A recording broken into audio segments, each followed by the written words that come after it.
Estamos todos ya. Ya, correcto. Bien, chicos, nuevamente saludándolos. Que tengan unas bonitas noches. Vamos a iniciar nuestra presentación sobre un tema tan importante como son los enterovirus, ¿correcto? Para ello, obviamente que todo lo que hacemos en virología va a estar relacionado con muchas enfermedades, ¿no?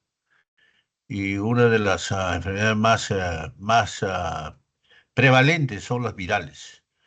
En las iras, por ejemplo, las enfermedades respiratorias agudas, 70-80% son de etiología viral, ¿no? La bronquiolitis es un virus, el virus sincitial respiratorio, el adenovirus, ¿no?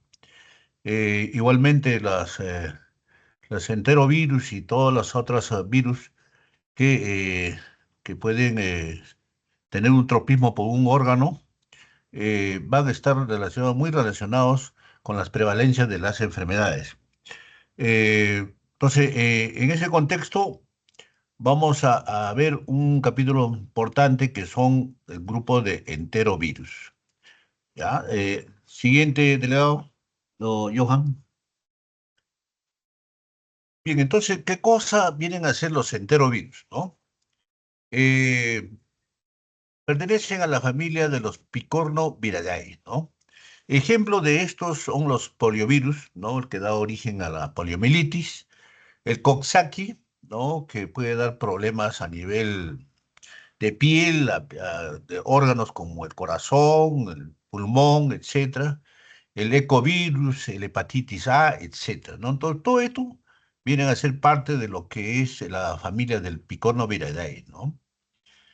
Generalmente lo clasificamos de acuerdo a su morfología y conducta en los cultivos celulares.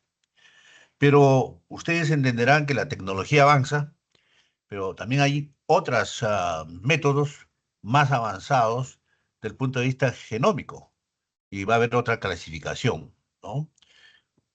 Un poco de historia, Robin y Wheeler aportaron con la proliferación no neural y la neutralización de los poliovirus, ¿no? Estamos hablando hace un siglo, donde ellos descubren este fenómeno de la neutralización, ¿no? Igualmente, descubrimientos sobre la replicación de los virus, ¿no? A nivel, digamos, del RNA y la caracterización cristalográfica con rayos X ha permitido el mapeo de las superficies de estos agentes, ¿no? Esto, como digo, parte de lo que es la, digamos, la clasificación. ¿Ya? Siguiente,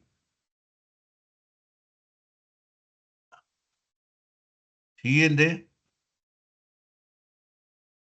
Doctor, ya cambié la diapositiva, ¿no se logra observar? ya. Entonces, en esta familia de los Picornaviridae vamos a tener géneros. Y de entre esos géneros está justamente los enterovirus, ¿no?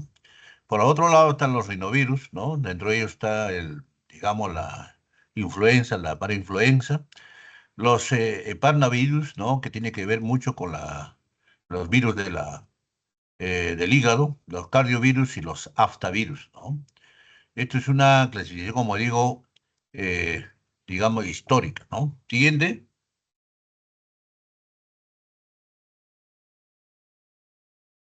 Bien, muy bien. Aquí tenemos nosotros en esta imagen justamente el enterovirus, que es motivo de esta clase, donde vamos a ver los poliovirus tipo 1, 2 y 3, ¿no? En el Perú, obviamente, esto digamos, ya se ha desplazado, ¿no? Entonces, tal suerte que lo tenemos controlado ya prácticamente al poliovirus, ¿no? Asimismo tenemos el Coxsackie A tipo 1, A22 y el 24 también, ¿no? Y el Coxsackie también de tipo B, tipo 1 a 6. Los ecovirus tipo 1 a 9, 11 a 27, 29 a 34 y los enterovirus 68 y 71 que es motivo de la clase. Y tienen las otras, digamos, géneros del Picornaviridae, que es el cardiovirus, el aftavirus, ¿no? El heparnavirus, que como decía, tiene que ver también con la hepatitis A. Siguiente.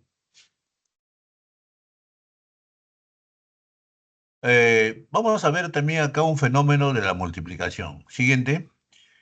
¿Cómo sucede la multiplicación en los, digamos, en esta enterovirus? Como en todo virus, ¿no? Ustedes han tenido probablemente la clase, la primera, segunda clase, donde digamos, cómo se introduce, cómo se adhiere, cómo penetra, ¿no? Este virus a una célula huésped y cómo se multiplica y obviamente también cómo hace la replicación, ¿no? En este cuadro vamos a ver nosotros una unión específica de estos receptores celulares, ¿no? Esto viene a ser los endotipos, ¿no? Factor determinante del tropismo celular. Va a haber, digamos, este virus que tiene una predisposición para un órgano diana, ¿no? Por ejemplo, la hepatitis A, ¿no? Tiene por el hígado, ¿no? Igualmente, por ejemplo, el virus del ecovirus, que da problemas de la enfermedad mano-pie-boca, ¿no? Que va a darlo justamente a nivel de la mano, del pie y de la boca, ¿no? Tal es así que esta replicación, esta multiplicación de este virus se lleva a cabo dentro del citoplasma, ¿no? Posteriormente la liberación por lisis, ¿no? Como ven ustedes en este cuadro, ¿no? Donde hay una replicación, la síntesis de proteína y luego obviamente la destrucción y la multiplicación justamente de este virus. Siguiente. ¿Cuál es la estructura de los enterovirus en general? Sigue, Johan. Tiene un ARN mensajero positivo, vale decir, sigue las manecillas del reloj, ¿no? Una simetría icosaédrica, característico justamente de este enterovirus, ¿no? ¿Ya? Tiene cuatro proteínas polipéptidos desde el BP1, ¿no? El BP2, BP3 y BP4, como ven ustedes en esta imagen, haciendo un pentámero, ¿no? Igualmente vamos a tener nosotros una proteína, BPG, y también tenemos un antígeno común, ¿no? Y el núcleo justamente de este ARN. Siguiente. Esta es una estructura, como digo, para todos los enterovirus. Siguiente, Johan. Ahí vamos a tener también nosotros, ¿cómo son los enterovirus? Son pequeños, una sola cadena de RNA, tiene el sentido positivo, ¿no? Las partículas virales, ¿no? Obviamente, son esféricas, tienen un tamaño de 27 a 30 nanómetros, ¿no? Con una cápside formada por 60 copias de cada una de cuatro proteínas. Ya mencionamos dentro de lo que es la estructura, el BP1, BP2, BP3 y BP4, ¿no? Tiene características, son estables al tratamiento con éter, etanol y detergente, ¿ya? Son ácidos estables, ¿no? Vale decir, tranquilamente el estómago atraviesa. Estos enterovirus pueden ser inactivados por la luz ultravioleta, la formalina y el cloro, ¿no? El clorox, sapolio, etcétera, ¿no? Siguiente. Agregando estas características, generalmente no tienen envoltura, algunas propiedades físico-químicas similares, tienen una resistencia al pH 3. Imagínate que el estómago tiene un pH ácido, resiste y atraviesa solventes lipídicos y detergentes sensibles al cloro, ¿no? Termolábiles, definitivamente una temperatura mayor de 50 grados centígrados, ¿no? La temperatura óptima de crecimiento es la del ser humano, 37 grados centígrados, donde podemos hacer nosotros el cultivo, ¿no? La transmisión, definitivamente, como cualquier otra enfermedad gastroentérica, una enfermedad diarreica aguda, un problema respiratorio, un catarro, es fecal oral, ¿no? En el caso de los enterovirus es fecal oral. La mano es culpable de muchas de nuestras enfermedades, todavía por eso nos dicen países en vías de desarrollo. Se infectan el tracto respiratorio alto e intestinal, como ya mencionábamos, ¿no? A nivel de las células epiteliales y el tejido linfoide. Estos enterovirus es distribución mundial, están en todas las latitudes del globo terráqueo. Tiene unos 70 serotipos Sí. que afectan al ser humano. Siguiente. Ven entonces que Es muy amplio los enterovirus. Aquí tenemos un poco la clasificación más actual, la taxonómica, ¿no? Actualmente, basándose en la propiedad genómica, se agrupan en 13 especies los enterovirus, ¿no? 11 denominados enterovirus de la A hasta la H y 3 especies de rinovirus, ¿no? Que es el rinovirus A, B y C. De los 11 especies de enterovirus, solo 4 producen infección a humanos, ¿no? El enterovirus A, el B, el C y el enterovirus D, que también por ahí puede observarse en algunas patologías. El RNA de cadena simple codifica 4 proteínas, como ya mencionamos, del PP1 al B4, y 7 no estructurales. Muchos de estos enterovirus conservan su nomenclatura anterior y lo estudiamos de esa manera, como por ejemplo el poliovirus, la poliomielitis, ¿no? El Coxsackie, el ecovirus, etc. Tenemos también el enterovirus 68. Se sigue una nomenclatura numérica consecutiva. Estamos en todo ese proceso. Siguiente. Ahora conversemos un poco de la epidemiología de estos enterovirus, ¿no? Se diseminan de una persona a otra por vía fecal oral, ya lo mencionamos, donde se puede llevar a cabo, generalmente en las guarderías, ¿no? En los guaguaguasis, ¿no? Cuando hay una persona que tiene diarreíta y todos tienen diarrea. Tiene una gripe, todos tienen una gripe, ¿no? Entonces, en los cuarteles, ¿no? Donde hay una, digamos, una conglomeración de personas, ¿no? Generalmente se lleva a cabo con contacto de manos con estas fomites infectados, ¿no? Donde hay justamente el virus, ¿no?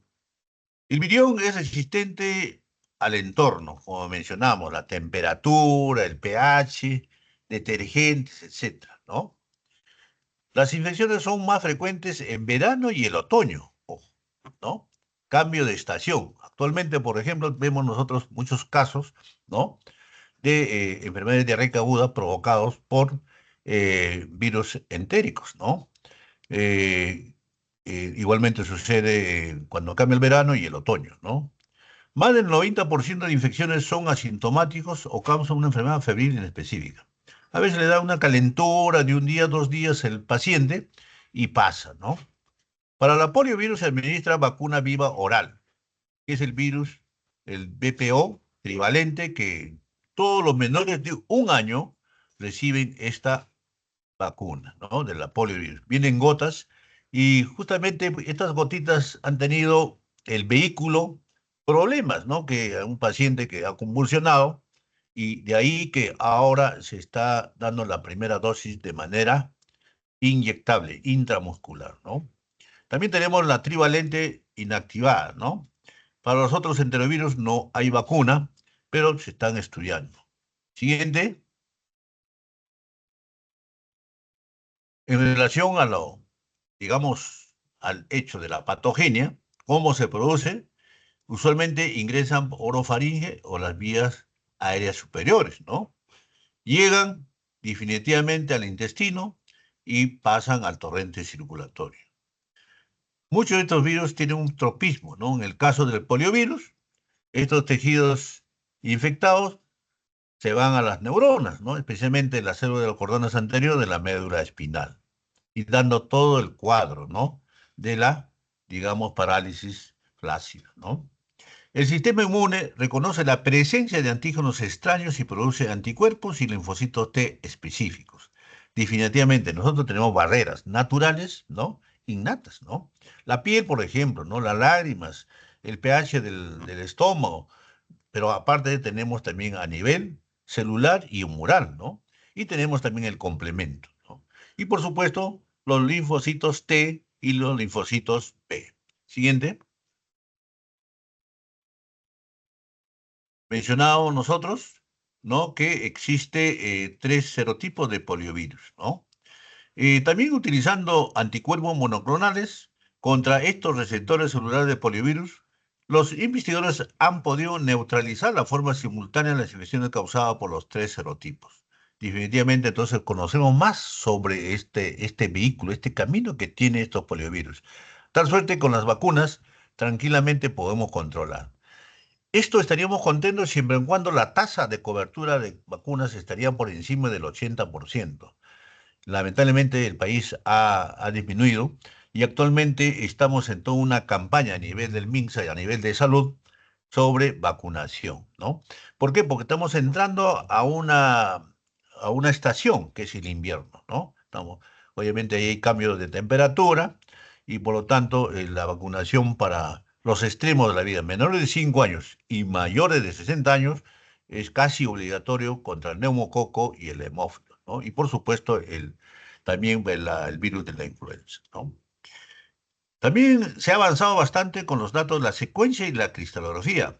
Ha sido la clasificación de los sitios de la neutralización viral.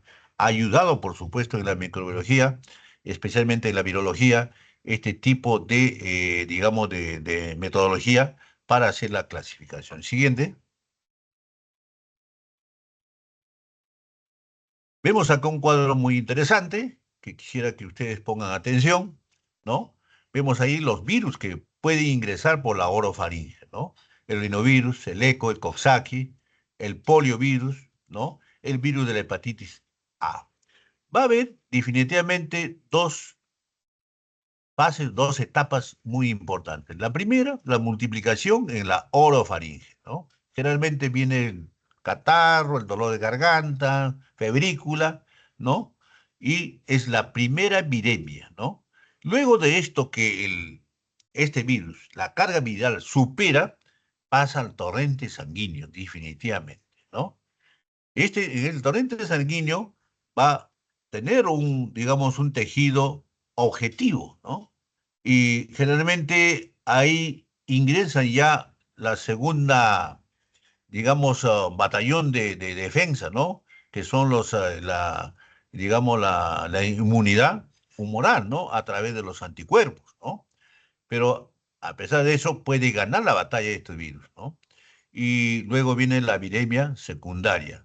Ya ha localizado, hay un órgano diana en cuanto a la enfermedad. Ejemplo, por ejemplo, a nivel de piel tenemos este virus denominado Coxsackie-A y el ecovirus, la enfermedad de las manos, del pie y la boca, que lo vamos a ver más adelante en detalle.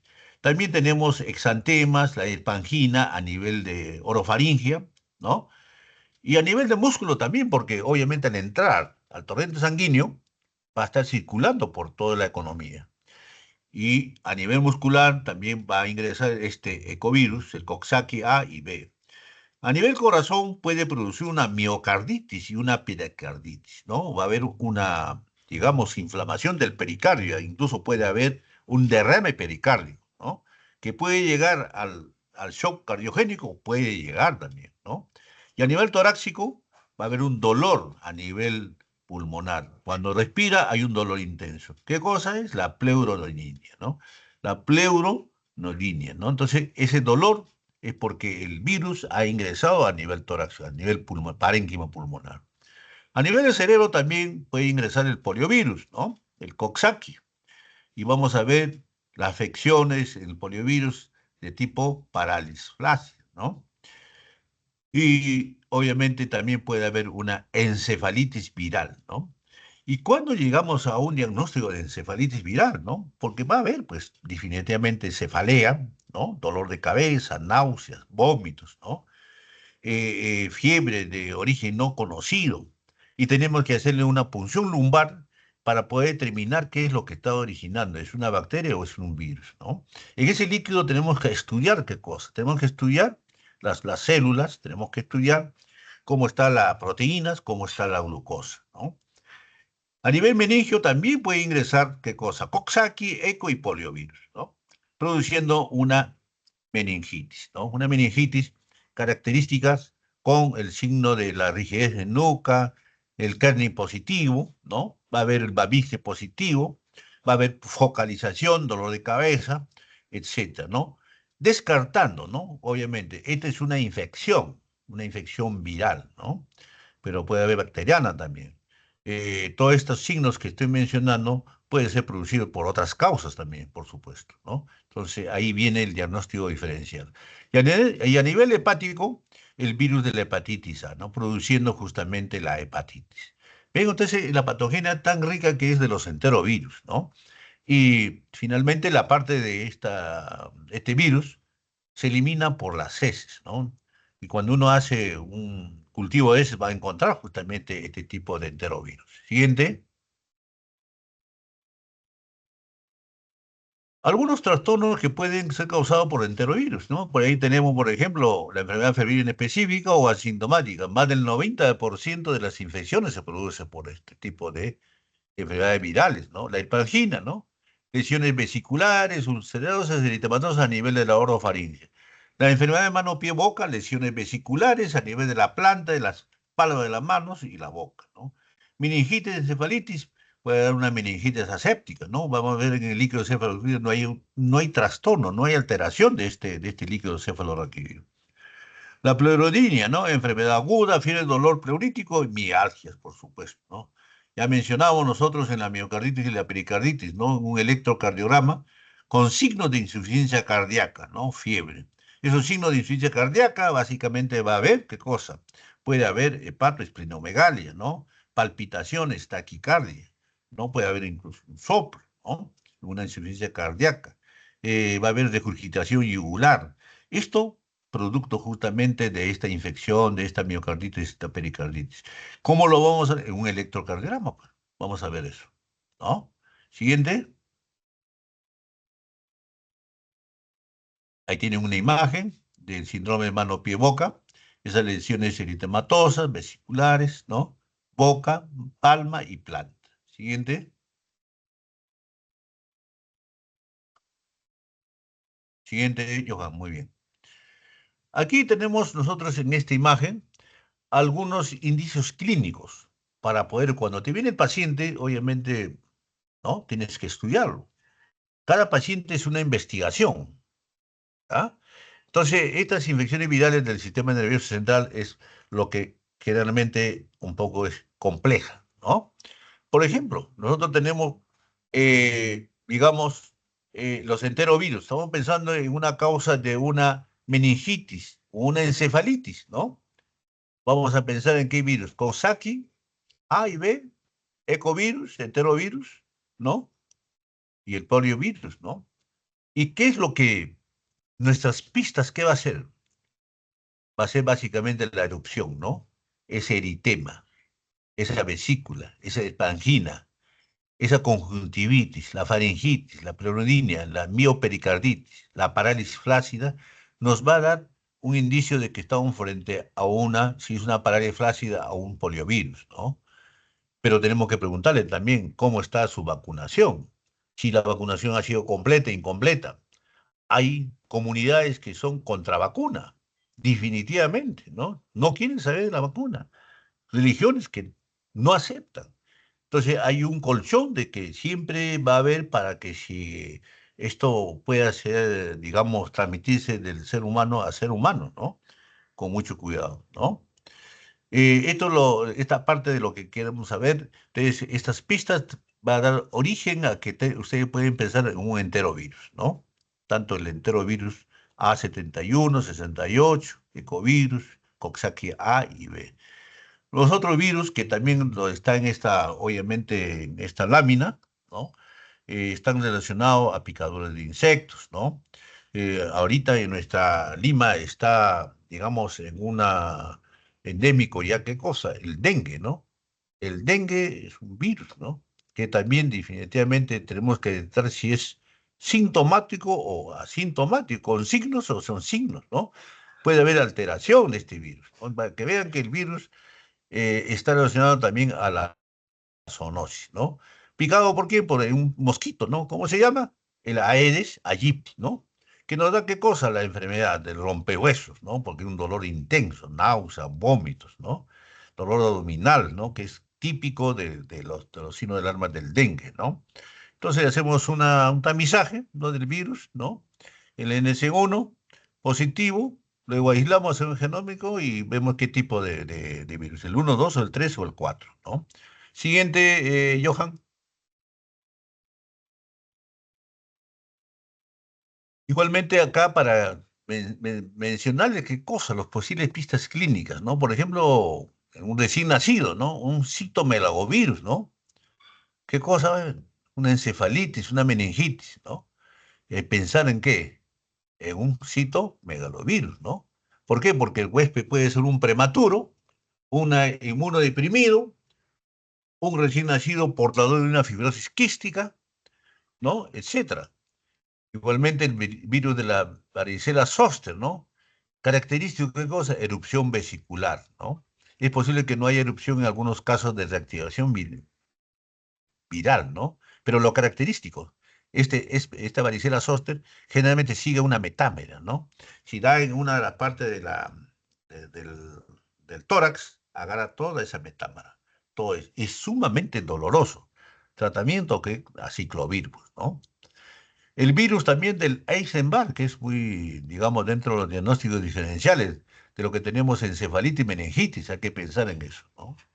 Otro virus de importancia es el VIH, el de la rabia, ¿no? El virus de la gripe, el virus de la papera, ¿no? La parotinitis, ¿no? El virus del sarampión, que está volviendo en nuestro Perú, ¿no? Caracterizado por tos, coriza, conjuntivitis, ¿no? Personas no vacunadas o vacunadas en forma incompleta del sarampión. Tiene que haber refuerzo, ¿no? Al año y 8 meses un refuerzo y a los 4 años otro refuerzo para decir que está completo su vacuna contra el sarampión, ¿no? Las manchas de Koplik son los característicos, ¿no? A nivel del segundo molar de la boca vamos a encontrar estas lesiones características, la mancha de Koplik. Esto es un sarampión, virus del sarampión. El día de hoy nos han encargado entero virus. Sigamos. Next. Ahí tenemos nosotros a las lesiones, ven ustedes, en la palma, ¿no? Esas vesículas igualmente. Ven ustedes ahí una pequeña úlcera, ¿no? En la mucosa oral, igual a nivel de los pies, ¿no? Siguiente. Importante también acá, vamos a ver nosotros en la enfermedad de manos, pies y boca y la angina, ¿no? ¿Qué virus está implicado, ¿no? En mano, pie y boca vamos a considerar, pregunta ENAM, pregunta de residencia, ¿no? Virus Coxsackie A2, A4, A10, B2, B3 y B5, ¿no? Coxsackie A y B, ¿no? Pero el que más predomina es el A16, pregunta de examen ENAM, ¿no? En este síndrome de mano, pie y boca también tenemos el ecovirus del 1 al 19 y el enterovirus A71 que lo vamos a ver más adelante, ¿no? En la angina, el Coxsackie nuevamente, el A1, el 6, el A8 y el A10 son más prevalentes, más comunes, ¿no? Siguiente, poliomielitis, ¿no? Que decíamos que era una parálisis flácida, ¿no? Una infección viral. Se presenta por los tres serotipos, el 1, 2 y 3, ¿no? Hay una destrucción de las neuronas motoras de la médula espinal, dando lugar a una parálisis flácida, ¿no? Fiebre, cefalea, rigidez nuca, vómitos o también puede haber un compromiso, ¿no? Distribución de los pares craneales también, ¿no? Esto se adquiere por vía digestiva, respiratoria o conjuntival, al contaminarse por el virus del portador o el enfermo, ¿no? Felizmente, con una buena cobertura. Ya no se ve mucho, ¿no? Hace 2, 3 décadas del siglo pasado, la poliomielitis definitivamente era ver cómo claudicaban nuestros pacientitos, ¿no? Muy discapacitante, ¿no? Y obviamente con la vacuna hemos superado, pero aún tenemos que seguir batallando con las coberturas altas. Siguiente.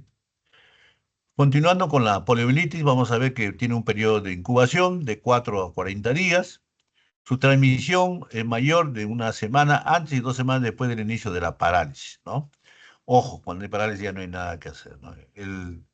El hombre es el único huésped, ojo, ¿no? Entonces no hay otra manera, ¿no? Y mencionábamos también los tres serotipos, el 1, 2 y 3, salvaje o derivado de la vacuna, ¿no?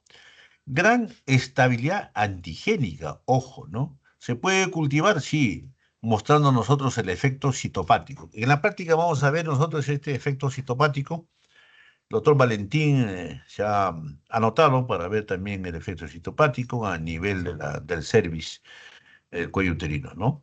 Cuerpos de inclusión, perinucleares, redondamiento y muerte celular, ¿no? Cuando uno ve este cultivo del poliovirus. Siguiente.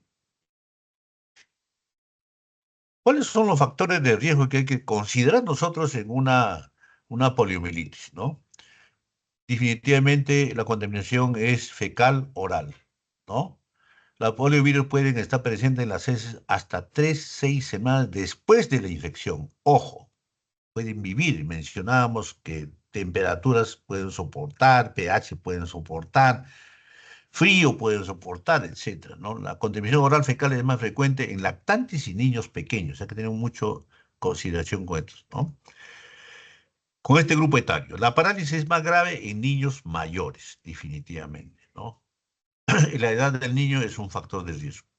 Las condiciones insalubres del ambiente facilitan la propagación de la enfermedad, definitivamente. Lima está rodeado de conos y en los conos no hay agua.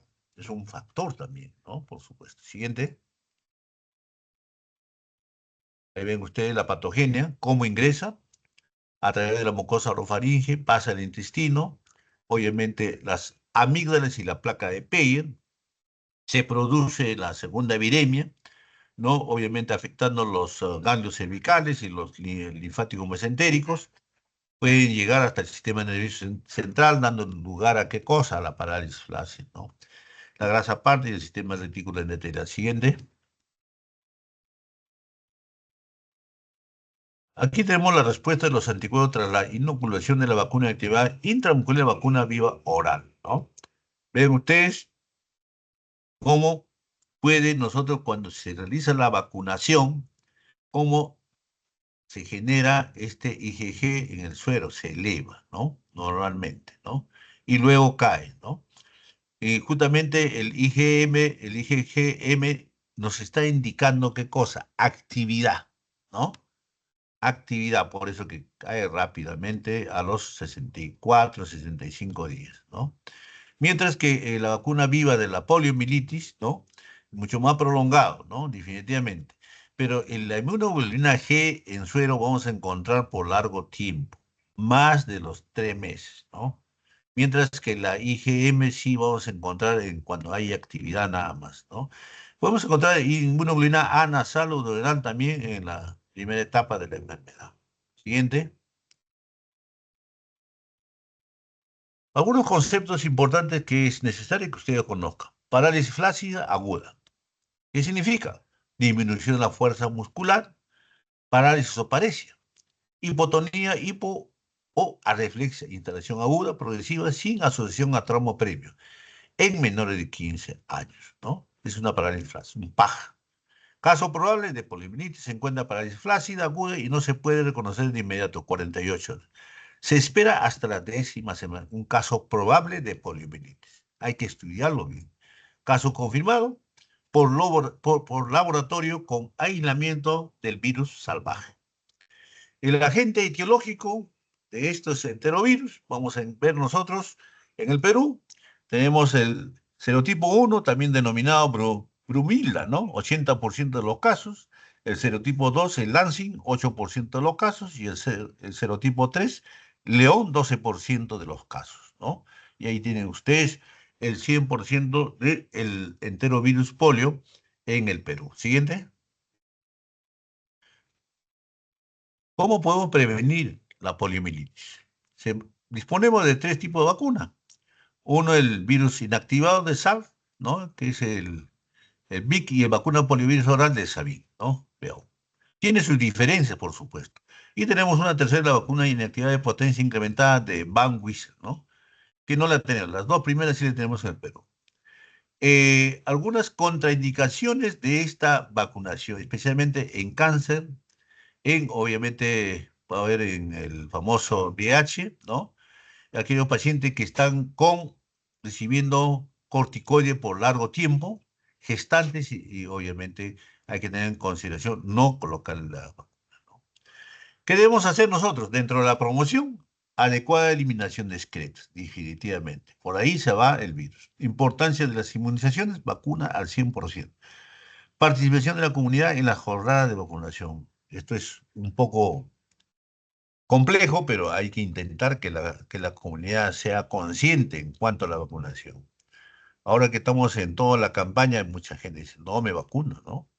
A o B experiencias o malas experiencias no quieren vacunarse, pero tenemos que mencionar las bondades y los beneficios que tiene la vacuna. Siguiente. tenemos la diferencia de lo que es el SALT, ¿no? La inactivada y el de Sabin, que es la atenuada, la vacuna vía oral, ¿no?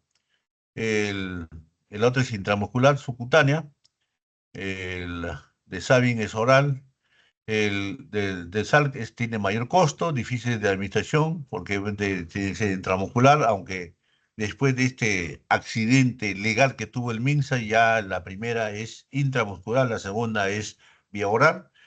Hay una dosis de recuerdo, una dosis 3, no hay diseminación, no se elimina infección intestinal, es segura el SALT, la intramuscular, ¿no? La subcutánea.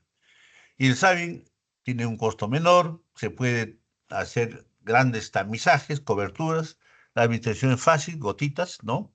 No hay dosis de recuerdo, diseminación, elimina infección intestinal, posibilidad de reversión. Hay una posibilidad de reversión. Siguiente. Aquí tenemos criterios diagnósticos para ver una poliomielitis, infección inaparente, 90-95% de la infección por poliovirus. Portadores sanos que diseminan el virus, se aísla el virus o elevación de los anticuerpos específicos. Es una infección inaparente, ¿no? La forma abortiva, que corresponde al 4 a 8% de las infecciones, fiebre, cefalea, dolor de garganta, náuseas, vómitos, dolor musculares y abdominal, ¿no? Y la poliomielitis no paralítica o meningitis aséptica, el 1%, bien bajo, no de infecciones. Su clínica es más severa, definitivamente, y a veces deja secuelas, es discapacitante, ¿no? Y la más conocida, que es la poliomielitis paralítica, ¿no? Que deja secuela, y la polioencefalitis, que es la más también grave. Siguiente. Clínicamente podemos hacer todo esto, ¿no? Pero es muy importante también la anterior, ¿ya? Dentro del diagnóstico de la poliomielitis, ¿no? La interrogatorio, el examen físico completo y el examen neurológico. No olvidarse el examen neurológico. El Glasgow, famoso Glasgow, ¿no? Evaluación neurológica, ¿no? Estado de conciencia, respuesta a estímulos dolorosos, signos de focalización, reflejos, tono muscular, fuerza, sensibilidad y el fondo de ojo, signos meningios, parálisis flácida, atrofia muscular, reflejos pupilares. Dentro de los exámenes auxiliares, el icosafaloraquídeo, muy interesante, ¿no? Normalmente los leucocitos deben ser máximo a 10 células, ¿no? Pero si se incrementa a 200, como menciona, predominan polimorfos nucleares al inicio y a los pocos días a predominan linfocitos, característico de una poliomielitis. La proteína aumenta en 40-50 miligramos por 100 ml. Cultivo de virus, recolección de heces en la primera semana, ¿no? Siguiente. Tenemos aquí los diagnósticos diferenciales. ¿Con qué nos podemos confundir? ¿Con qué patología podemos tener que hacer el descarte? Guillain-Barré, ¿no? Minitis transversa, neuritis traumática, neuritis periférica por plomo y el famoso herpes zóster, ¿no? Parálisis por medula garrapata, ¿no? Trastornos mioneurales, miastenia gravis, una enfermedad, y la poliomiositis, ¿no? Entonces, lo más importante, el Guillain-Barré, ¿no? Es una neuritis autoinmune, inflamatoria, ¿no? Quiere decir, mismo cuerpo, cuyo tipo más común es la polineuropatía desmielinizante inflamatoria aguda, ¿no? Este es uno de los diagnósticos que tenemos que tener presente en los pacientes con poliomielitis. La mielitis transversa, trastorno neurológico que daña el material aislante de la célula nerviosa, la mielina, ¿no? Que rápidamente con una TAC se puede diagnosticar. Siguiente, una tomografía axial computarizada. Hay nuevamente algunas de las causas de la parálisis flácida aguda, de acuerdo a OMS, ¿no? El polivirus, Guillain-Barré, enterovirus, botulismo, la enfermedad del Nilo, la toxina, miastenia, mielitis, miositis y neuritis traumática. Siguiente. Ustedes cuando estén ya atendiendo a su paciente y usando el famoso CIE-10, van a ver ustedes estos códigos, diagnósticos diferenciales, ¿no? Mielitis transversa, síndrome de Guillain-Barré, paraplegia flácida, cuadriplegia flácida, etc. Siguiente. El tratamiento. ¿Cómo se ve el tratamiento para el poliovirus? Caso confirmado, es hospitalario. Reposo absoluto. Analgésico. Paracetamol. Dosis de 10 a 15 miligramos kilodosis, ¿no? Lo más importante, hidratación parenteral. Si tolera vía oral, siempre usen ustedes la vía oral o por sonda nasogástrica. Evitar posiciones viciosas porque puede producirse escaras. brindar medidas de soporte. Tan pronto inician los movimientos activos y pasivos de los músculos comprometidos. Para eso está terapia física. Tiene que venir a mover. Las técnicas nos tienen que ayudar a movilizar, a poner de costado, ¿no? El ventrículo ventral o dorsal, etcétera. Siguiente.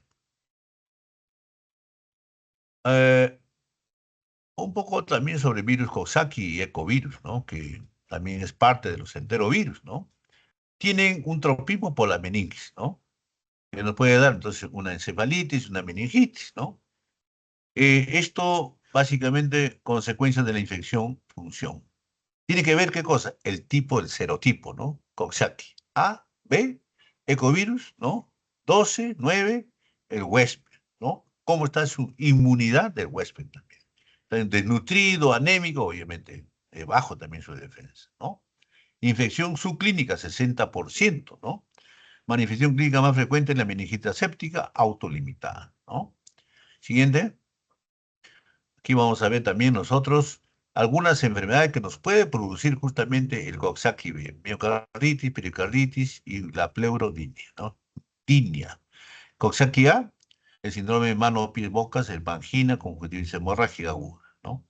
El ecovirus, síndrome febril y respiratorios, ¿no?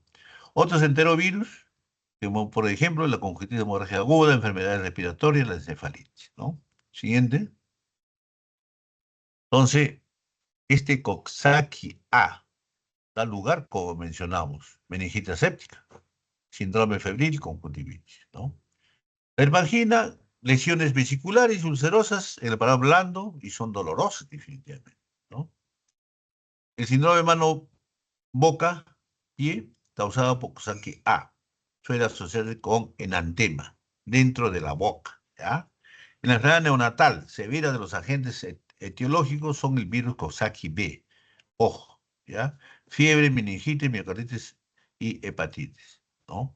Generalmente sucede esto cuando el parto no es aséptico, contaminado, extrahospitalario, extrainstitucional, ¿no? Siguiente. La encefalitis, ojo, va a estar dada por el Coxsackie A9, el Coxsackie B2 y el B5 y el ecovirus tipo 6 y 9, una encefalitis, ¿no? Esta encefalitis por enterovirus se presenta en todas las edades, pero siempre en los niños y adultos jóvenes es más prevalente. La clínica es indistinguible de otras causas de la encefalitis aguda y varía de forma leve hasta mortal. Cuando hablamos de encefalitis ya estamos hablando de cosas mayores, pues, ¿no? ¿Ya? Estudios comparativos sugieren que la encefalitis por enterovirus se asocia con enfermedad menos grave, hospitalización más corta y mejor resultado que otras encefalitis por otros virus. Punto, por favor. Siguiente. Tenemos también que ver nosotros la parálisis aguda, la encefalitis del tronco encefálico, ¿no? ¿Y nos da eso? Es un síndrome de debilidad aguda de la motoneurona, parálisis flácida aguda o militis flácida aguda. El virus que nos da estos problemas a nivel de las neuronas motoras del tronco encefálico y la médula espinal son el poliovirus 1, el 1 el enterovirus D68 y el enterovirus A71. Pregunta de examen. Se presenta con prodromos de fiebre, faringitis luego de un intervalo de 10 días. Aparece una debilidad simétrica asociada de fiebre recurrente, cefalea, meningismo, alteración de los reflejos osteotendinosos. La pareja puede progresar durante 2 a 3 días, ¿no? La recuperación de la función muscular es generalmente lenta y a menudo incompleta, ¿ya? Entonces, mucho cuidado con esos enterovirus, 68 y 71. Siguiente. También tenemos nosotros al famoso enterovirus A71, ¿no? Como mencionado, la enfermedad de las neuronas motoras causada por el enterovirus A71 se asocia también a una falla motora, ¿no? Se han observado brotes esporádicos más pequeños en Estados Unidos. ¿Con qué? Con mielitis flácida y aguda asociada al enterovirus A71. También presenta mioclonias ocasionales, ataxia e inestabilidad autonómica. Este enterovirus A71. En niños pequeños se ha descrito una forma grave de encefalitis del tronco encefálico por enterovirus A71. que se acompaña de edema pulmonar no cardiogénico. ¿Ya? Como ven, entonces, hablamos de cosas mayores también con estos enterovirus. Siguiente, y son los más bravos, definitivamente, ¿no? El diagnóstico por laboratorio. Tenemos que tener definitivamente cultivos de líneas celulares, ¿no? Para remitir las muestras, es exudado faríngeo, líquido cefalorraquídeo y otros fluidos corporales. ¿Dónde hacen esos cultivos celulares? En el INS, Instituto Nacional de Salud, que está frente al Rebagliati, ¿no? Las muestras deben transportarse en refrigeradas a 4 grados de temperatura. Es recomendable que sean almacenadas a temperaturas inferiores a 20 grados. ¿Ah? Ojo, bajísimo. La mayoría de los serotipos enterovirus son citopáticos, crecen bien en células de riñón de mono. Pobre mono, ¿no? Para el virus de Coxsackie A es necesaria la inoculación en ratones recién nacidos. Siguiente. Estos, digamos, eh, cultivos celulares más sensibles, ¿no? Son, por ejemplo, el pulmón embrional humano, el riñón embrional humano, el rhabdomyosarcoma humano a 37 grados, ¿no?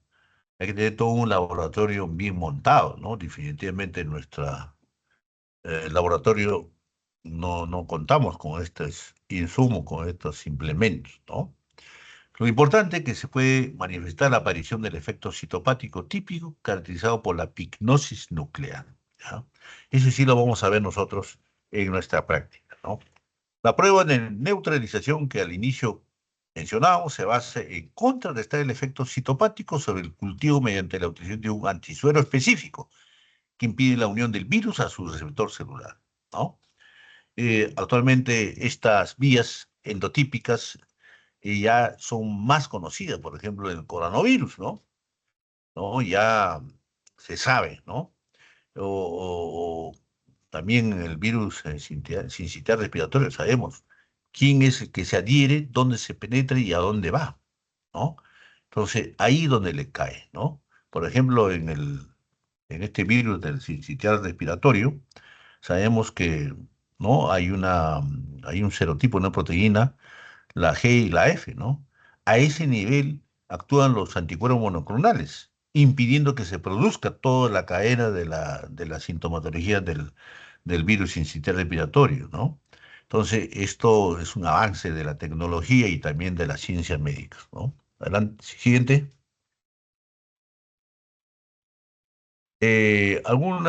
También tenemos la detección de anticuerpos específicos, ¿no?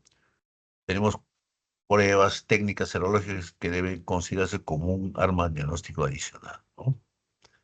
Deberían realizarse, ¿qué cosas? Si se disponen de aislamiento de un enterovirus y es necesaria confirmación del serotipo. Cuadro clínico con implicancia de varios de un mismo grupo, ¿no? En esos casos, ¿no? Ya tenemos la metodología de la cero neutralización, fijación de complemento, hema-aglutinación, inmunofluorescencia indirecta, enzimo inmunoanálisis ELISA, ¿no? Y lo último, la detección del genoma PCR, que está de moda, definitivamente. Lo que pasa es que son caros, ¿no? Son carísimos. Siguiente. Ahí tenemos nosotros el tratamiento para estos enterovirus. Ojo, no existe una terapia específica para las infecciones de por enterovirus. Pero hay unos intentos, por ejemplo, el pleconaril. En Argentina se está usando una droga anti-enterovirus que actúa bloqueando la liberación del ARN viral de la célula, ¿no? Otro producto es la fluoxetina. Podría ser considerado en alteraciones neurológicas asociadas con el enterovirus 68, que viene a ser la parálisis flácida aguda. Lo que sí contamos acá en nuestros hospitales y institutos, la gamma globulina intravenosa en altas concentraciones sanguíneas. Se beneficia para pacientes inmunocomprometidos y neonatos con meningitis aséptica por enterovirus, ¿no? Una ampolla de gamma globulina está bordeando 1.000 a 1.500 soles. Si necesitas una serie de 4 o 6, ya más o menos saca la cuenta, ¿no? Otro producto es el Pocapavir, ¿no?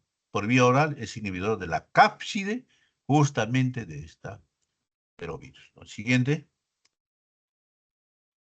El ecovirus, igualmente, serotipo del 179. Ahí tiene usted el 1127 y el 2933. Junto con el Coxsackie A y B, ¿no? Los nuevos enterovirus 68 y 60 son los enterovirus, ¿no? El virion tiene forma icosaédrica, mide de 20 a 30 nanómetros, ¿no? El hombre es el único reservorio conocido y su transmisión es vía fecal oral de persona a persona.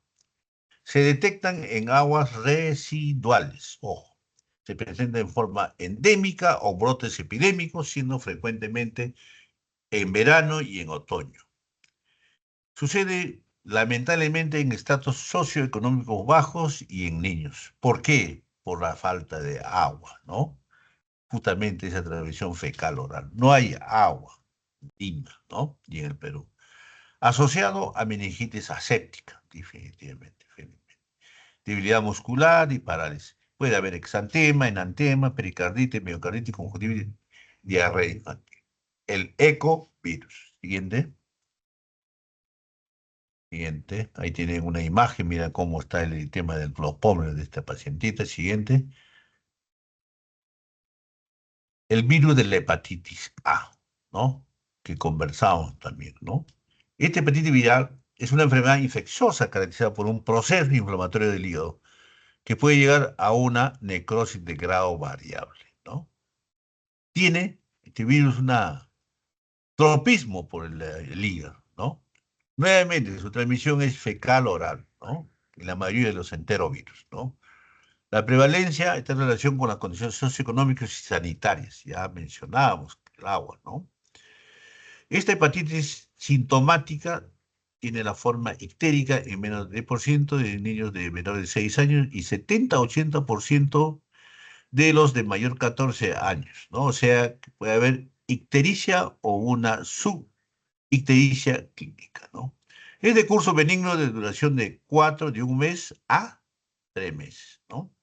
Puede presentarse de forma atípica, hepatitis fulminante, hepatitis alcoholestásica, ¿no? Para decir, hay una obstrucción del colédoco, ¿no? Produciéndose un incremento de la bilirrubina directa, ¿no? Es una obstrucción, por eso colestásica, ¿no? O una hepatitis fulminante, que puede llegar a una, digamos, una hepatoencefalopatía, ¿no? Siguiente. Vamos a ver también, acá tenemos, por ejemplo, qué pasa en los niños, ¿no? Estamos viendo nosotros la hepatitis A, ¿no? Pero tenemos que también conocer como estudiantes de medicina que existe hepatitis B, hepatitis C, hepatitis D y hepatitis E, ¿no? La familia, como ven ustedes, son distintos. La hepatitis A es el Picorna viridei, ¿no? Mientras que la hepatitis B es del Hepactobacillus, ¿no? Y la C es del Flaviviridae, la D es del Delta virus y virus de la hepatitis C es el Epiviridae, ¿no? Ojo, y los genotipos también tienen características. Transmisión, la hepatitis A fecal oral, mientras que la B es percutánea, sexual y vertical, ¿no? De la mamá con hepatitis B, tranquilamente una transmisión vertical al recién nacido, le puede dar hepatitis B, ¿no? Igualmente la hepatitis C percutánea, sexual y vertical, ¿no? Y la hepatitis E es fecal oral y zoonótica, ¿no? Los periodos de incubación lo tienen ustedes ahí en esta lámina, ¿no? También la parte de cuando la clínica va a haber ictericia, fiebre, cansancio, náusea, vómito, dolor abdominal, dolor articular, coluria, heces alcohólicas, sin coloración, ¿no? Puede haber infección crónica, por supuesto, el diagnóstico de infección aguda, en hepatitis A con IgM antihepatitis A, ¿no? Hepatitis B, el antígeno australiano, ¿no? Y también el IgM anticore, ¿no? El hepatitis B, ¿ya? El tratamiento es generalmente la hepatitis A de soporte, mientras que la hepatitis B aguda de soporte, crónica, interferón, ¿no? Pegilado, alfa y análogos de los nucleótidos, ¿no? Ahí ven ustedes los diferentes tipos de hepatitis, pero nos estamos refiriendo básicamente a la hepatitis A. Siguiente, Johan. El cuadro clínico ya lo mencionamos, ¿no? Prodromo de 7 días, características, fiebre, astenia, hiporesia, náusea, vómito, dolor abdominal y la etapa ictérica. de 4 a 12 semanas, coluria, ictericia, remisión de los síntomas anteriores. Al examen físico vamos a ver la ictericia, ¿no? Esclera, de la palma, etc. Buscar petequia, quimos, hepatoesplenomegalia, buscar equimos, petequias, ojo, ¿ya? Ya son complicaciones mayores, ¿ya? Exámenes auxiliares, hemograma, transaminases para ver función hepática, TGO, TGP, fosfatasa letilina, bilirrubina directa, indirecta, totales, proteínas totales y fraccionadas, tiempo de protrombina, serología IgM para hepatitis A y aglutinaciones y cultivos, ¿no? Siguiente. Ahí tenemos la evolución de una hepatitis A.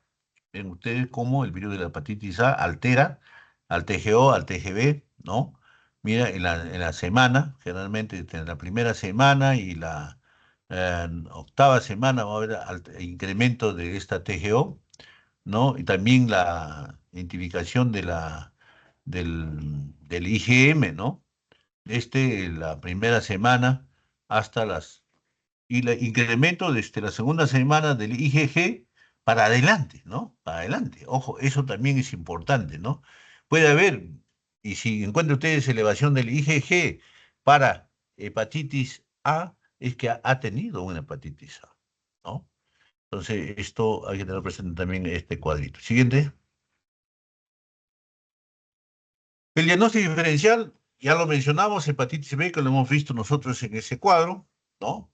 La hepatitis C y la hepatitis E, ¿no? No pertenecen a la misma familia, ojo, ¿no? Otros no A, no B, la sífilis también, ¿por qué? Porque te puede dar también una ictericia. El Epstein-Barr igualmente, el citomegalovirus te puede dar ictericia.